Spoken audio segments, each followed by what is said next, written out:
Thank you, Scott. My name is Alan Balog. I moved to West Virginia 27 years ago with my wife and son. I worked most of my life as an over-the-road truck driver, and I also had a painting business for a while. I retired this year as a result of an injury, took an early retirement, and I'm running for office because I don't think the system is working for the average West Virginian. West Virginia comes in dead last in so many surveys with how they're doing economically, their health. We have a disgraceful drug problem here, and over the years, over the decades, there's been billions of dollars of wealth that went out of this state, and it's going to out-of-state stockholders. And election time, it's always the same thing. We're told about Excuse me, sir. Doesn't work out. That's time on your introduction. Mr. Hartman, go ahead, sir. Thank you very much, Scott. My name is Bill Hartman. I've represented Randolph and Pocahontas County in the legislature for 14 years. I live in Elkins, been active in the community and community affairs all my life. I was in the insurance business in another life before I got into politics. One thing that I'm very proud of in my past was the fact I was a co-founder and the chairman of the Coalition for Quarter H that got the highway started again back in the late 80s, and it continues to be built. I ask for your support. I think West Virginia probably is in the most difficult time they've had since the Great Depression because of the demise of the coal industry. But again, that is time, sir. Thank you. Thank you.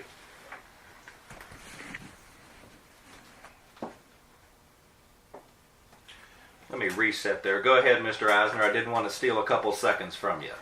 Thank you, Scott and Heather and everybody here at Allegheny Mountain Radio for allowing me an opportunity to come back and participate in tonight's forum. I had an incredible time here in the spring, and I'm thankful to the voters of Pocahontas and Randolph County for casting their ballots for me in the primary and allowing me to have an opportunity to be back here to talk to you again tonight. I'm looking forward to having a full and fair discussion of the issues that face West Virginia with a panel of qualified candidates as we sit here tonight. 13 days from now, all of you will go to the polls, if you haven't already, and early voting open today, to decide who is best suited to improve West Virginia's infrastructure, create jobs, protect our senior citizens, and defeat the drug problem facing West Virginia. At the end of tonight's debate, I will ask you to consider voting for me. Thank you, sir. Mr. Colson. Thank you, Scott. I appreciate being here. Last time I was on location in New Mexico for my job, and I was unable to attend, but I was able to send a recorded statement, so I'm happy to be here and with all of the candidates. My name is Phillips Colson. I am running for House of Delegates, 43rd District. I am a native of the 43rd District. Grew up in Elkins and been involved in many different aspects of politics at Elkins and many different aspects of life in Elkins. The one thing that for me, running for office, I'm running for office to be able to represent the people of Pocahontas and Randolph counties. I'm not going down there for me. I'm not going down there for a party. I'm going down there for the voters. And that is primarily why I'm asking for your vote. My granddad ran for office several times when I was younger.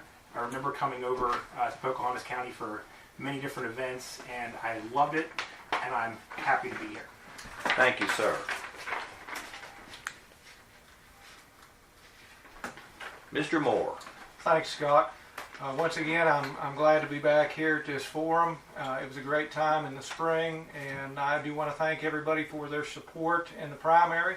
Like Mr. Eisner and Mr. Colson said, we do have a slew of different candidates here that are very qualified for this job. But the main reason why I decided to get into this race was because I grew up as a counter salesperson for Napa Auto Parts.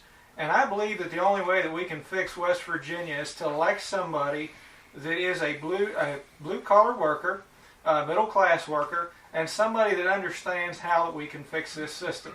Mr. Hartman, I do want to thank you for your service that you have given to our state, but I do believe that it is time for a change, and I ask for all your support on November 8th. Thank you.